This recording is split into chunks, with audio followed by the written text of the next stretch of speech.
નમસ્કાર મિત્રો, આપનું સ્વાગત છે લિયો ઇંગ્લિશ હબના લેક્ચર નંબર 26માં.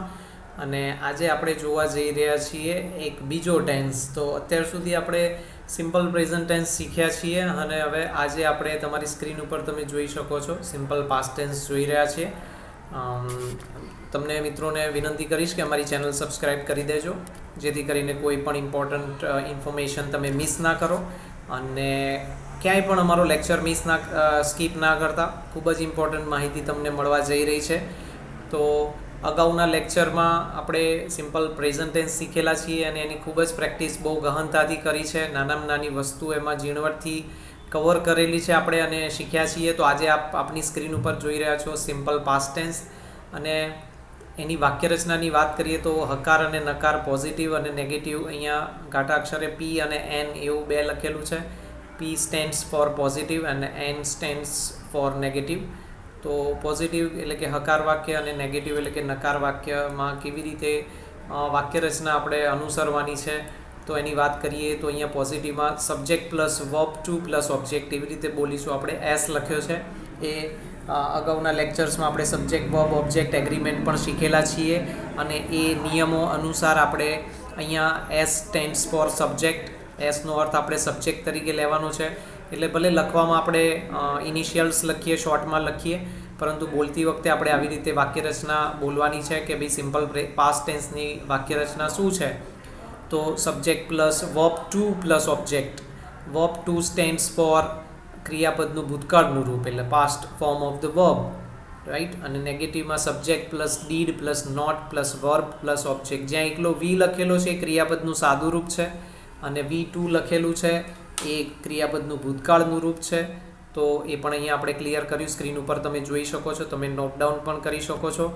અને જે ભેદ છે સિમ્પલ પ્રેઝન્ટ અને સિમ્પલ પાસ્ટ ટેન્સની વાક્યરચના અને અન્ય નિયમો, એના માટે તમે પ્લેલિસ્ટ સેક્શનમાં જઈને અમારો લેક્ચર નંબર 12 જોઈ શકો છો અને એમાં આપણે બહુ વિગતવાર ચર્ચા કરેલી છે.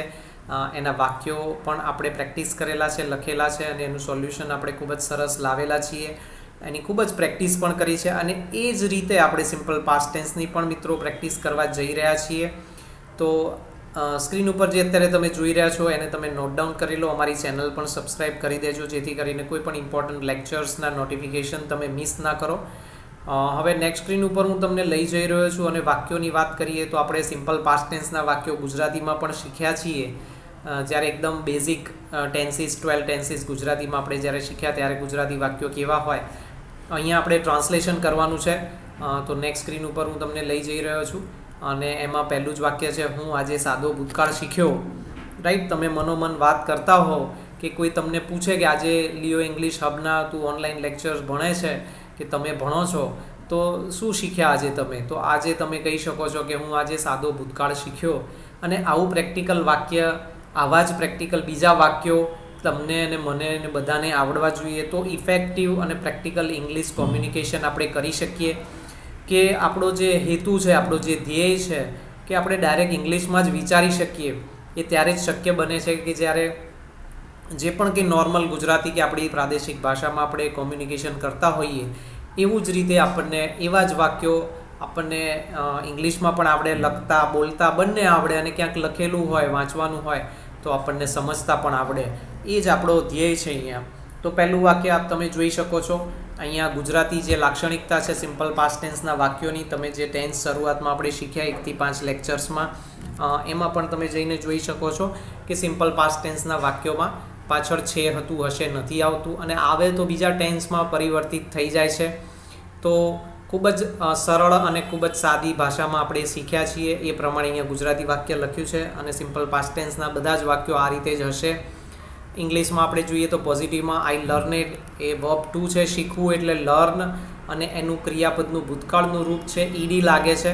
તો I learned the simple past tense today. Subject plus verb two plus object. શીખ્યા શું છે તો સિમ્પલ પાસ્ટ ટેન્સ.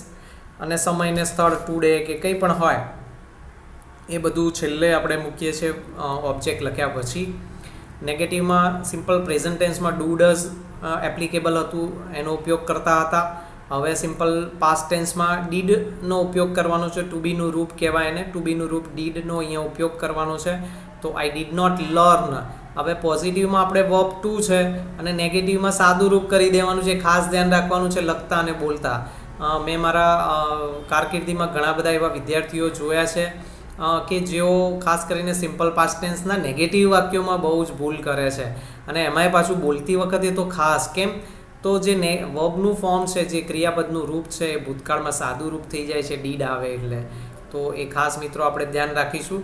અને આગળ વધીએ બીજા વાક્ય તરફ. તો મેં ગુજરાતી વાક્યોનું અંગ્રેજીમાં ભાષાંતર કર્યું.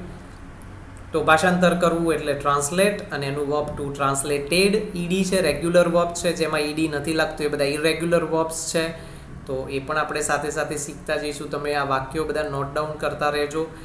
Gujarati sentences into English. I did not translate. નેગેટિવમાં મેં જે ભાર મૂક્યો અહીંયા પણ મેં ડાર્ક બ્રાઉન કલરમાં હાઇલાઇટ કરવાનો પ્રયત્ન કર્યો છે કે જ્યાં ભૂલો થઈ શકે છે ગુજરાતીમાં અને અંગ્રેજી બંનેમાં. તો એ ખાસ તમે નોટ કરતા રહેજો. તમારી નોટબુકમાં પણ એ રીતે કંઈક નિશાની કે અંડરલાઇન તમે કરતા રહેજો, જેથી કરીને જેમ અહીંયા હું હાઇલાઇટ કરવાનો પ્રયત્ન કરું છું એમ તમે પણ હાઇલાઇટરનો પણ ઉપયોગ કરી શકો છો. અને સુંદર નોટ બનાવો કે જેથી કરીને વારંવાર એ નોટ્સનું તમે રિવિઝન કરી શકો. અમારા લેક્ચર્સ પણ અવેલેબલ હોય જ છે, એટલે જ્યારે નોટ્સ અવેલેબલ ના હોય કે કંટાળો આવતો હોય ત્યારે મોબાઈલ કે લેપટોપ કે ટીવીના સ્ક્રીન ઉપર કે કમ્પ્યુટર સ્ક્રીન ઉપર તમે અમારા લેક્ચર્સ વારંવાર ધ્યાનથી જોઈ શકો છો અને સાંભળી શકો છો. જે વ્યુઅર્સ નવા છે એમને હું વિનંતી કરીશ કે લેક્ચર 1થી શીખવાનું શરૂ કરો. પ્લેલિસ્ટમાં ભલે તમે નવા લેક્ચરના નોટિફિકેશન મળે અને એ તમે જુઓ છો, પરંતુ તમારો ટાર્ગેટ હોવો જોઈએ કે તમે લેક્ચર 1 એક દિવસ માટે એક લેક્ચર, બીજા દિવસે બીજો લેક્ચર, એવી રીતે તમે શીખશો તો સમય થોડોક રહેશે. એ વસ્તુ લેશે થોડોક સમય, થોડીક તમારી ધીરજની જરૂર પડશે, તમારી ઇન્વોલ્વમેન્ટ અને મહેનત જોઈશે. પરંતુ ખૂબ જ સાચું અને સચોટ, ખરેખર રિયલ સેન્સમાં તમને અંગ્રેજી બોલતા, લખતા, વાંચતા, સમજતા બધું જ આવડી શકે છે મિત્રો. ઘણા બધા વાક્યો આજના લેક્ચરમાં છે. વિડીયો સ્કીપ કે એન્ડ ના કરતા મિત્રો આગળ વધી રહ્યા છીએ આપણે, અને પ્રેક્ટિસ સેશનના બીજા વાક્યો પણ આપણે સ્ક્રીન ઉપર જોઈ રહ્યા છે. મારો મિત્ર ગયા રવિવારે અમેરિકા ગયો. ઘણીવાર આ બધા વાક્યો આપણે બોલીએ છીએ કે મારો મિત્ર નવો આઈફોન લાવ્યો કે અમેરિકા ગયો. નેગેટિવ વાક્યો પણ આપણી ખાસિયત એ છે મિત્રો કે નેગેટિવ વાક્યો પણ આપણે પોઝિટિવ વાક્યનો અર્થ ના બદલાય એવી રીતે લખીએ છીએ. તો ખૂબ જ એમાં વિવિધતા અને બધું જ એડ કરેલું છે. તો ચોથું વાક્ય તમે તમારી સ્ક્રીન ઉપર જોઈ રહ્યા છો. આ બધા જ વાક્યો મિત્રો ગુજરાતી હોય કે અંગ્રેજી હોય તમે તમારી નોટ્સમાં લખતા રહેજો, કોપી કરતા રહેજો. તમારી ગાઈડલાઇન માટે છે, ગોખવાના નથી, રટ્ટો નથી મારવાનો, પરંતુ તમારા માર્ગદર્શન માટે છે. તો વિઝા મળ્યા વાળું વાક્ય છે, તેઓને મહિના પહેલાં, તો દે સબ્જેક્ટ છે. they got 10 years visa last month. they did not get 10 years visa last month. વધુ વાક્યો નેક્સ્ટ સ્ક્રીન ઉપર આવી રહ્યા છે મિત્રો. પાંચમું વાક્ય અહીંયા આપણે બે ક્રિયાપદવાળું લીધું છે. પાંચમું વાક્ય જે છે એ બે ક્રિયાપદવાળું છે. છઠ્ઠું વાક્ય પણ બે ક્રિયાપદવાળું જ કવર કરેલું છે. પાંચમા વાક્યની અત્યારે જે સ્ક્રીન ઉપર તમે જોઈ રહ્યા છો એની વાત કરીએ તો મેં સારું અંગ્રેજી શીખવાનું શરૂ કર્યું. એમાં બે ક્રિયા છે, શીખવું અને શરૂ કરવું. તો I started to learn good English. I did not start to learn poor English. Right? તમે સમજો. અને જ્યાં પણ તમને કન્ફ્યુઝન હોય, કોઈ પણ ડાઉટ હોય, તમે તમારો ક્વેશ્ચન, તમારો પ્રશ્ન રેઝ કરી શકો છો કમેન્ટ સેક્શનમાં, અને ખૂબ જ સારી પ્રેક્ટિસ તમે કરી શકો છો મિત્રો. સારામાં સારી રીતે તમે એનો અભ્યાસ કરી શકો છો. જેવું ગુજરાતી આવડે છે તેવું જ તમે અંગ્રેજી પણ શીખી શકો છો. આગળ વધીએ તો વધુ વાક્યો આપણે આફ્ટર અને વાઇલવાળા પણ લઈએ. તો અહીંયા ચગાવીને એટલે આફ્ટરવાળા વાક્યોનો આપણે ઉપયોગ કરીશું કે બાય ફ્લાઇંગ કાઇટ્સ. આફ્ટર કે બાય બેમાંથી એકનો ઉપયોગ તમે કરી શકો છો. આપણે અગાઉના લેક્ચર્સમાં પણ જોયેલું જ છે. આઠમું વાક્ય પણ તમે તમારી સ્ક્રીન ઉપર જોઈ શકો છો. તેઓએ પતંગ ચગાવતી વખતે સંગીત વગાડ્યું. રાઈટ? તો ખૂબ જ મહત્ત્વની માહિતી મિત્રો અહીંયા તમને મળવા જઈ રહી છે. વધુ નેક્સ્ટ સ્ક્રીન ઉપર જઈએ, તમે પોઝ બટન દબાવીને વાક્યો લખી શકો છો અને પછી ધીમે ધીમે આગળ વધો. તમારો સમય ના બગડે એટલે હું નેક્સ્ટ સ્ક્રીન ઉપર જઈ રહ્યો છું, અને અહીંયા પણ તમને બીજા બે વાક્યો જોવા મળી રહ્યા છે તમારી સ્ક્રીન ઉપર. એમાં જે પહેલું વાક્ય છે 8 નંબરનું, એકચ્યુઅલીમાં એમાં નંબરમાં ભૂલ થઈ છે. તો 8 નંબર ને 9 નંબર સમજજો. અને લિયો ઇંગ્લિશ હબે મને અંગ્રેજી શીખવામાં મદદ કરી. Help me in learning English. Leo English hub did not help me in. તો અહીંયા વાળું ઉદાહરણ છે, ઇનનો ઉપયોગ થાય છે. છેલ્લું જે વાક્ય છે 10મા નંબરનું છે, નંબર ખોટો લખાયો છે મિત્રો, માફ કરજો. મેં બીજો લેક્ચર જોતા પહેલાં પ્રથમનું રિવિઝન કર્યું. તો I revise the first lecture before watching the second. I did not skip the first lecture before watching the second. તો આ બધા જ વાક્યો 10 વાક્યો છે મિત્રો ટોટલ. નંબર આપવામાં ભૂલ થઈ છે, ફરીથી હું માફી માગું છું. અને 10 વાક્યો તમે તમારી નોટ્સમાં લખી શકો છો અને આ રીતે તમારે બીજા વાક્યો બનાવવાના છે, એની પ્રેક્ટિસ કરવાની છે.